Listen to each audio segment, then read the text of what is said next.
మరణం అంటే ఎవరు భయపడరు. అంటే అది కామన్గా అయిపోయింది. అది రియల్గా ఎక్స్పీరియన్స్ చేస్తేనే తప్ప సాధారణంగా దాని గురించి అంతగా పట్టించుకోరనమాట. అంటే ఒక్కొక్కసారి మనం ఆలోచిస్తూ ఉంటే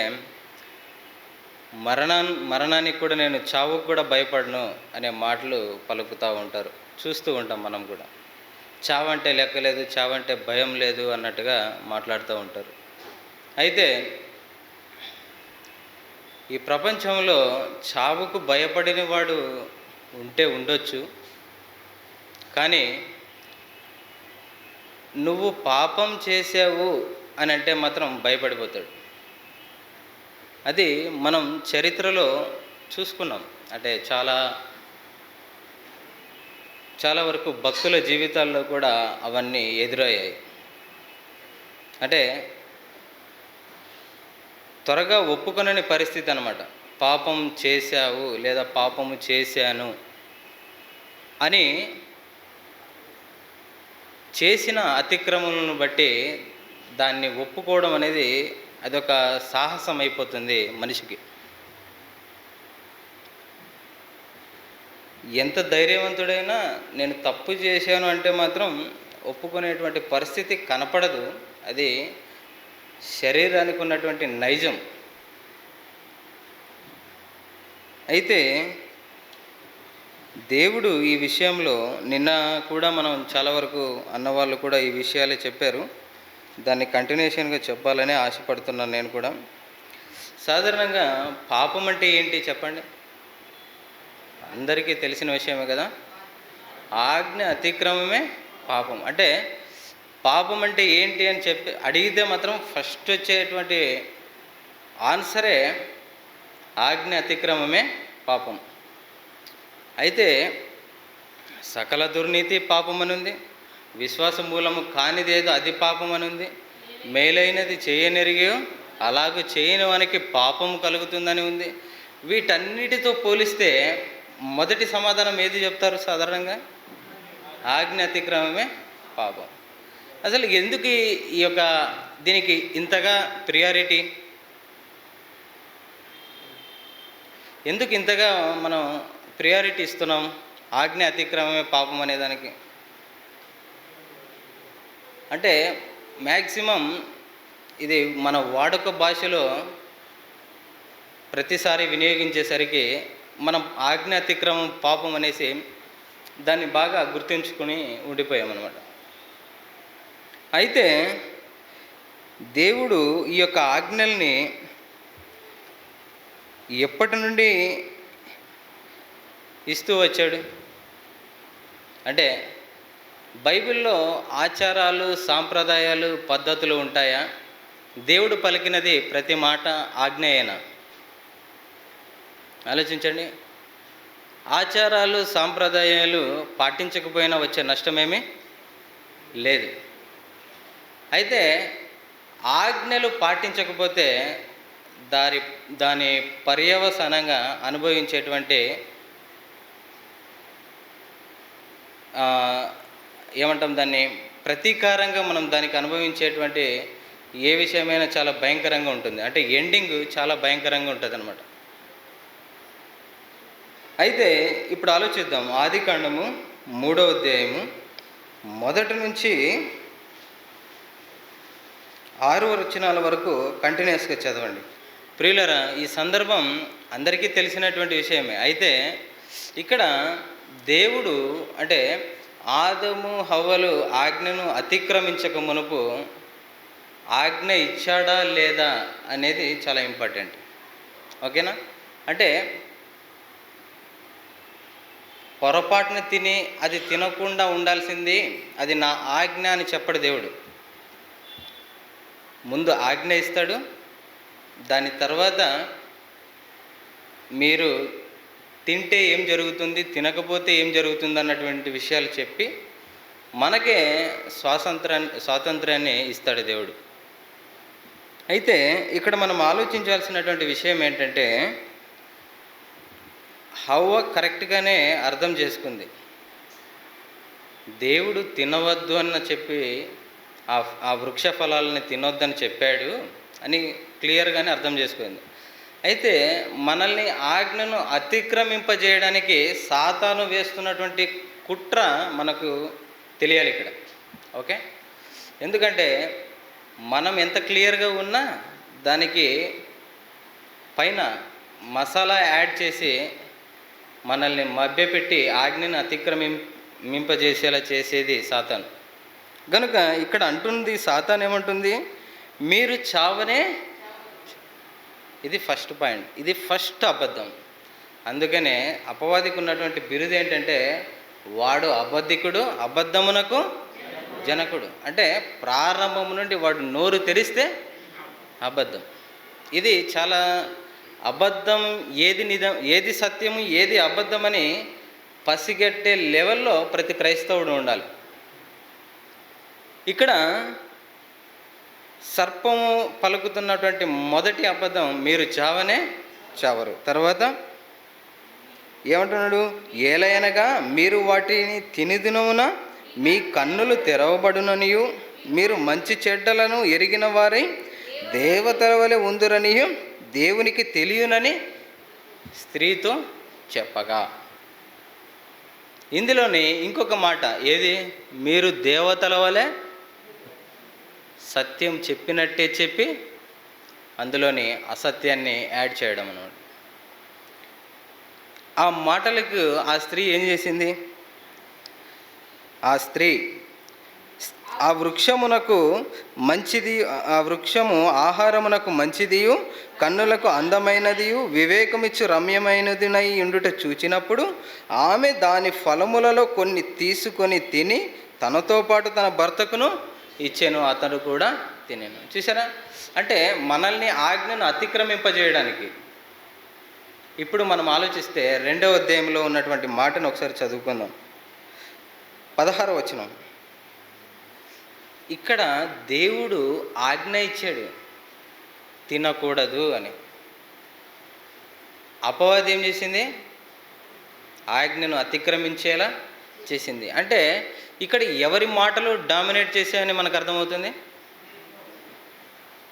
దేవుని మాటల, సాతాను మాటలు హవ్వని డామినేట్ చేసాయి. ఎందుకంటే ఈ శరీర స్వభావం అలాంటిది. ఏ మాత్రం చనువిచ్చినా మనం పడిపోయే అవకాశం ఉంటుంది అనమాట. అంటే 2వ అధ్యాయంలో దేవుడు ఆజ్ఞ ఇచ్చాడు, 3వ అధ్యాయానికి వచ్చేసరికి వీళ్ళు ఆజ్ఞను అతిక్రమించారు. This is the first example. Okay, so తర్వాత ఏమండి? నిర్గమకాండంలో 32వ అధ్యాయం ఒకసారి చదువుదాం. నిర్గమకాండము 32వ అధ్యాయము 1 నుంచి 6 వచనాల వరకు చదువుకుందాం. మోషే కొండ దిగుట తడువు చేయగానే అసలు మోషే అనేవాడు ఏమయ్యాడో అని సొంతంగా నిర్ణయాలు తీసేసుకున్నారు. ఎవరి విగ్రహం కావాలి అని అనుకున్నది ఎవరు? ఇశ్రాయేలీలే. అందులో అహరోను పాత్ర లేదు. వీళ్ళు అడిగితే ఆయన చేశాడు. అంటే పాపులతో సాంగత్యం చేసేవాడు కూడా పాపే. సో అహరోను అందులో పాలిభాగస్తుడు అయ్యాడు కనుక ఖచ్చితంగా ఆ పాపములు ఎవరికి భాగం ఉంది? అహరోను కూడా భాగం ఉంది. అయితే 32వ అధ్యాయంలో వాళ్ళు పోత పోసిన దూడను చేసుకున్నారు బంగారుతో. 20వ అధ్యాయంలో దేవుడు ఏం చేశాడు చెప్పాడు? ఒకసారి చదువుదామా?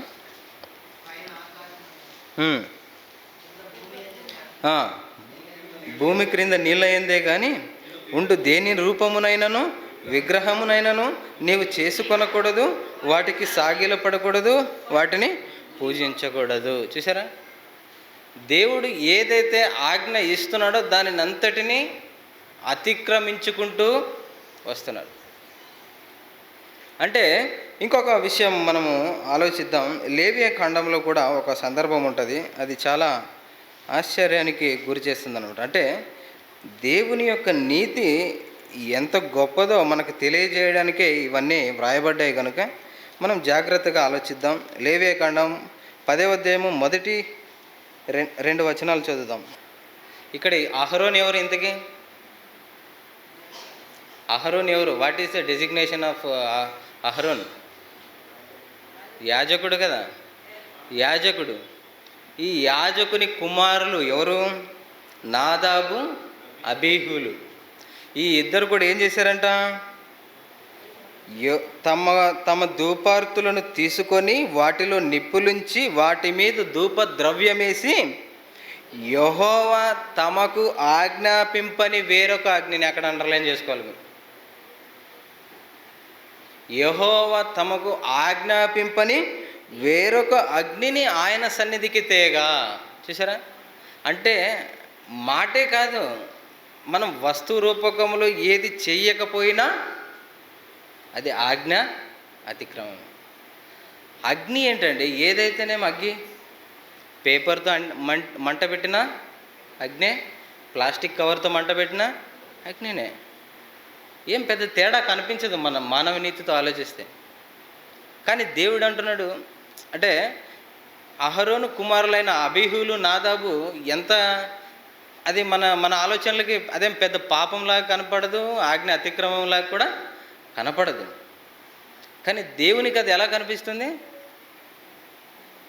తమకు ఆజ్ఞాపింపని వేరొక అగ్నిని ఆయన సన్నిధికి తేగా యెహోవా సన్నిధి నుండి అగ్ని బయలుదేరి వారిని కాల్చివేశాను. ఏంటి? యాజకుడైన కుమారులనే కాల్చేస్తాడా దేవుడు? యాజకుని కుమారులనే కాల్చేస్తాడంటే ఇక్కడ అదే జరిగింది. ఇమ్మీడియట్గా చనిపోయారు వాళ్ళు. యెహోవా సన్నిధి నుండి అగ్ని వచ్చి కాల్చేసింది, దహించి వేసింది. ఇప్పుడు సంఖ్యాకాండము మరొక సందర్భాన్ని గుర్తు చేసుకుందాం. 15వ అధ్యాయము 32వ వచనం. సంఖ్యాకాండము 15వ అధ్యాయం 32వ వచనం, 36 వరకు చదువుదాం. విశ్రాంతి దినంలో కూడా దేవుడు ఏం చేశాడట? ఆ రోజు కూడా ఒక ప్రాణం పోయింది. దేనికోసం? విశ్రాంతి దినాన్న పని చేయాలి అని చిన్న పని అనేసి పోయాడు. ఏం పని అది? పెద్ద మేబీ కష్టమే ఉండొచ్చు. కట్టెలేరుట అంటే అది కూడా కష్టమే అనుకోవచ్చు. కానీ మిగతా కష్టాలతో పోలిస్తే అదేం పెద్ద కష్టమేం కాదు. కట్టెలేరడం అంటే చీపురు ఉడిచినంత ఈజీ కట్టెలేరడం, అంతే కదా. నిర్గమకాండం 20వ అధ్యాయంలో దేవుడు ఏం చెప్పాడు? 8వ వచనం, 8 నుంచి 10 వచనాల వరకు ఉంటుంది, నేను చదువుతాను. విశ్రాంతి దినమును పరిశుద్ధముగా ఆచరించుటకు జ్ఞాపకం ఉంచుకొనుము. 6 దినములు నీవు కష్టపడి నీ పని అంతయు చేయవలెను. 7వ దినము నీ దేవుడైన యెహోవాకు విశ్రాంతి దినము. దానిలో నీవైనను, నీ కుమారుడైనను, నీ కుమార్తె అయినను, నీ దాసుడైనను, నీ దాసి అయినను, నీ పశువునైనను, నీ ఇండ్లలోనున్న పరదేశి అయినను ఏ పనియు చేయకూడదు. ఏ పనియు చేయకూడదు. చూసారా? కానీ ఇక్కడ అతిక్రమించేసరికి అప్పటికి ఒకవేళ నువ్వు విశ్రాంతి దినాన్ని మీరితే నీకే శిక్ష ఉంటుందని విషదపరచబడలేదు. అయినప్పటికీ దేవుడు ఎంత కఠినమైన ఇమ్మీడియట్గా రియాక్షన్ తీసుకున్నాడు అనమాట. అంటే దానికి శిక్ష ఏది ఉండాలో దేవుడు ఇమ్మీడియట్గా చెప్పేశాడు అనమాట. వాడిని కావలిలో అంటే 2-3 రోజుల వరకు ఏమి ఉంచలేదు, అదే రోజే పోయింది ప్రాణం. అంటే దాని అర్థం ఏంటంటే మనం ఇవన్నీ ఆలోచిస్తూ ఉంటే ఆజ్ఞను ఇస్తున్నాడు, ఆజ్ఞను అతిక్రమిస్తున్నారు. కానీ దాని పర్యవసానంగా ఏం జరుగుతుంది మనుషులకి అంటే శిక్ష, మరణం. ఏమాత్రం కదా ఏమండి ఎక్సెప్షన్స్ ఏమీ లేవన్నమాట. నువ్వు యాజకుని కుమారుడైన నిన్ను వేసేస్తాడు దేవుడు. నువ్వు ఎంత గొప్ప ప్రవక్తవైనా నిన్ను వేసేస్తాడు. అంటే దేవుని అంటే దీన్ని బట్టి మనకేమర్థం అవ్వాలి సాధారణంగా అంటే దేవుడు తన మాటలకు ఎంత విలువ ఇస్తున్నాడో మనం గ్రహించాల్సినటువంటి అవసరం ఎంతైనా ఉంది. అవునా కదా? ఇప్పుడు ఇంట్లో ఏదైనా సరుకులు అయిపోయాయి, ఫర్ ఎగ్జాంపుల్ ఇంట్లో నూనె అయిపోయింది, మంచి నూనె. ఇంట్లో కుమారునికి నువ్వు వెళ్ళి మంచి నూనె తీసుకురమ్మంటే ఏ నూనె అయితేనేంటి అనేసి కొబ్బరి నూనె తీసుకొచ్చాడు అనుకోండి, ఏదైతేనే పర్లేదురా అని అంటారా తల్లిదండ్రులు? ముందు వెళ్ళి వాటిని రిటర్న్ ఇచ్చేసి చెప్పిన పని చెయ్యి. దేవుడు కూడా అదే, ఇచ్చిన ఆజ్ఞను మన జీవితాల్లో నెరవేరాలనే కోరుకుంటున్నాడు అన్నమాట. ఇంకొక విషయాన్ని మనం గ్రహిద్దాం. సమూయేలు మొదటి గ్రంథము 15వ అధ్యాయము 10వ వచనం నుంచి చదువుకుందాం. సౌలు ఎవరు? మొట్టమొదటి రాజు, ఇశ్రాయేలీయులకు రాజు, మొదటి రాజు అయినప్పటికీ ఆయన్ని తనే అభిషేకించాడు, దేవుడే అభిషేకించి పంపించాడు.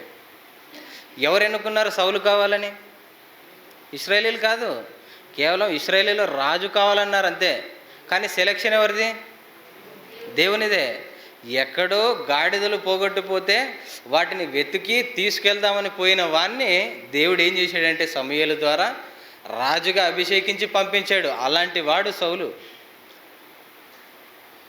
అలాంటి సౌలును దేవుడు రాజుగా నియమించినందుకు ఏం చేస్తున్నాడట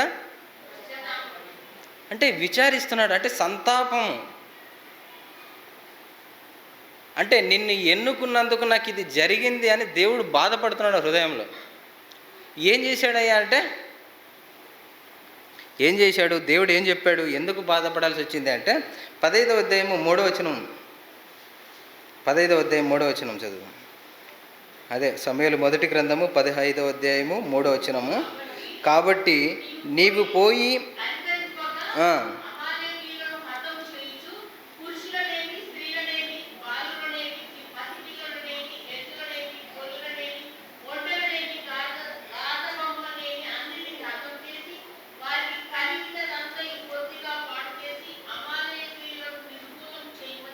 చాలు. చూసారా? అంటే ఇక్కడ ఏమైనా దేన్నైనా వదలమన్నట్టుగా ఏమైనా ఉందా?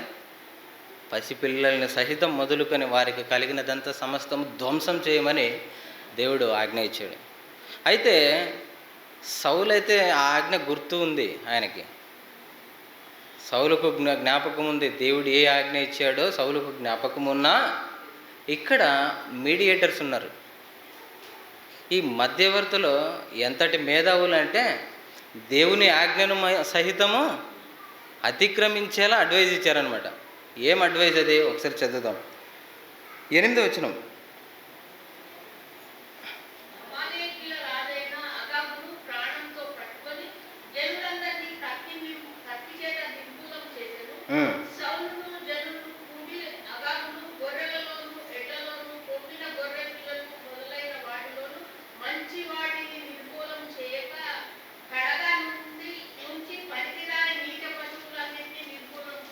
చాలు. ఇక్కడ 9వ వచనంలో స్టార్టింగ్ మాట ఏముందో ఒకసారి మరలా జ్ఞాపకం చేసుకోండి.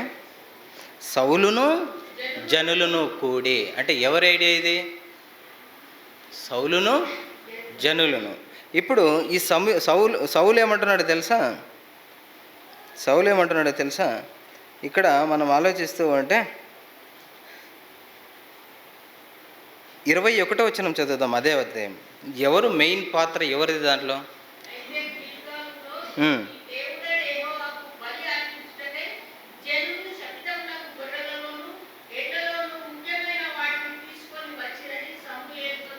చూసారా?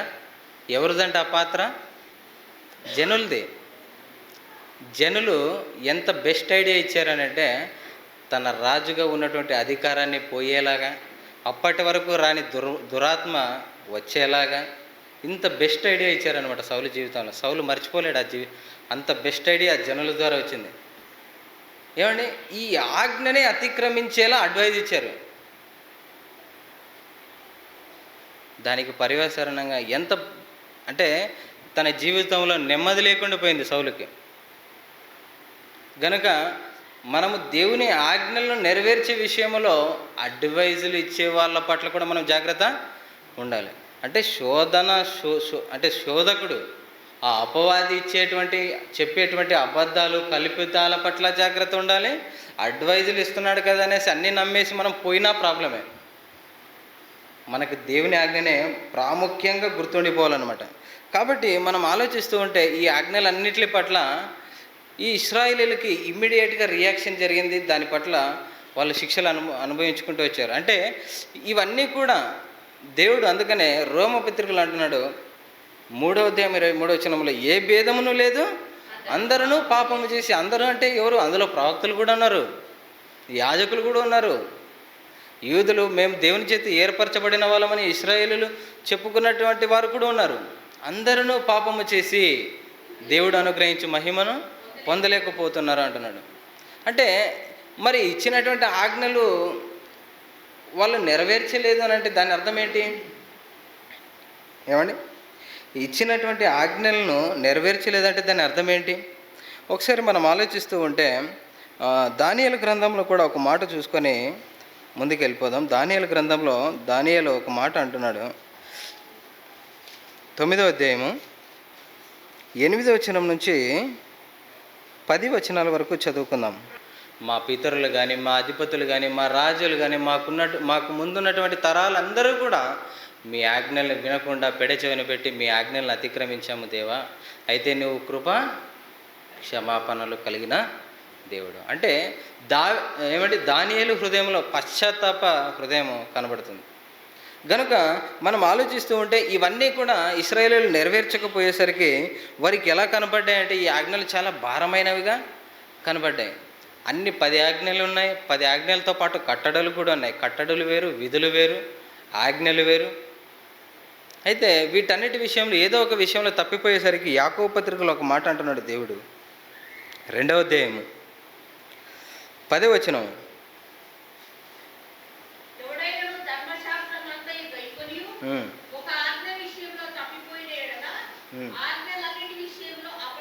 చాలు. చూసారా? అంటే ధర్మశాస్త్రంలో రాయబడినటువంటి అన్నిటినీ గైకొన్నా ఏదో ఒక ఆజ్ఞను నువ్వు మిస్ చేసినా కూడా నువ్వు అపరాధివే అంటున్నాడు. అంటే ఆజ్ఞలు ఒక్కటి మిస్ చేసినా కూడా దేవుడు క్షమించడం అంటే దాన్ని యాక్సెప్ట్ చేయడం లేదు దేవుడు. ఎందుకనంటే తన మాటలు వింటే తన పిల్లలు తన మాటలు వినాలని కోరుకుంటున్నాడు. అంటే ఏమాత్రం కూడా ఎక్సెప్షన్స్ ఏమీ లేవు.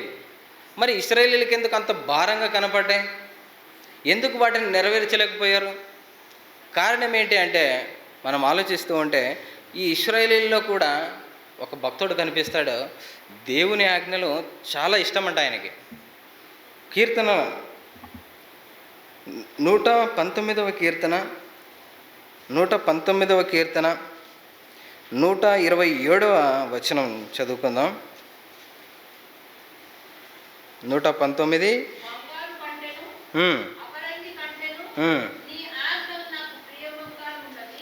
చాలండి.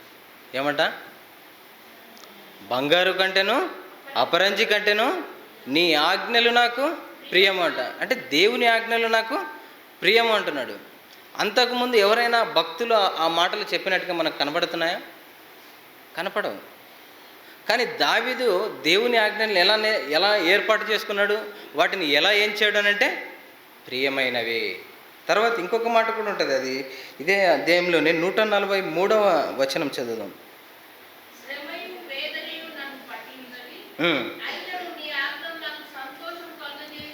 చూసారా? అంటే శ్రమయు వేదనయు నన్ను పట్టి ఉన్నాయి, అయినా కూడా నీ ఆజ్ఞలు నాకు సంతోషం కలుగజేయుచున్నాయి. గనుక ఆజ్ఞను అతిక్రమించినందుకు వాళ్ళు అలా నాశనం అయిపోయారు. మనకు కూడా ఆజ్ఞలు ఇచ్చాడు. ఆ ఆజ్ఞ ఏంటంటే ఈ యోహాను పత్రిక మొదటి పత్రిక మొత్తం చదివితే మనకు వచ్చే ఒక్క మాటలో సమాధానం ఏంటంటే నిన్ను వలే నీ పొరుగు. ఈ పత్రిక సమ్మరైజ్ చేసి ఒక్క మాటలో చెప్పాలంటే నిన్ను వలే నీ పొరుగు వారిని ప్రేమ. ఏ రకంగా ప్రేమిస్తామో ప్రేమించు, కానీ ప్రేమలో మాత్రం ఎట్లాంటి కాంప్రమైజ్ ఉండకూడదు. ప్రేమ చూపించే విషయంలో ఎంత ప్రేమ చూపిస్తావో చూపించు, కాంప్రమైజ్ అయ్యే అవకాశము ఉండకూడదు అంటున్నాడు. ఏమండి, ఇప్పుడు యేసుక్రీస్తును దేవుని కుమారుడని నమ్మడం ఆజ్ఞనా కాదా? చెప్పండి. యేసుక్రీస్తును దేవుని కుమారుడని నమ్మడం ఆజ్ఞనా కాదా? 2వ కీర్తనలో ఏమన్నాడు? కుమారుని ముద్దు పెట్టుకొనుడి అన్నాడు. లేని ఎడల ఆయన కోపించనంటే శిక్ష కూడా చెప్పేశాడు అప్పుడే. దేవుని ఉగ్రత. కనుక దేవుని కుమారుడని యేసు ప్రభువును నమ్మడమే ఏమండి? ఆజ్ఞను గైకొనడం. మనం దాన్ని పాటించాలి, దాన్ని గైకొనాలి. గనుక ఇప్పుడు ఆ మాటని ఒక్కసారి జ్ఞాపకం చేసుకొని ముగించుకుందాం. 5వ అధ్యాయం, 1 యోహాను 5వ అధ్యాయము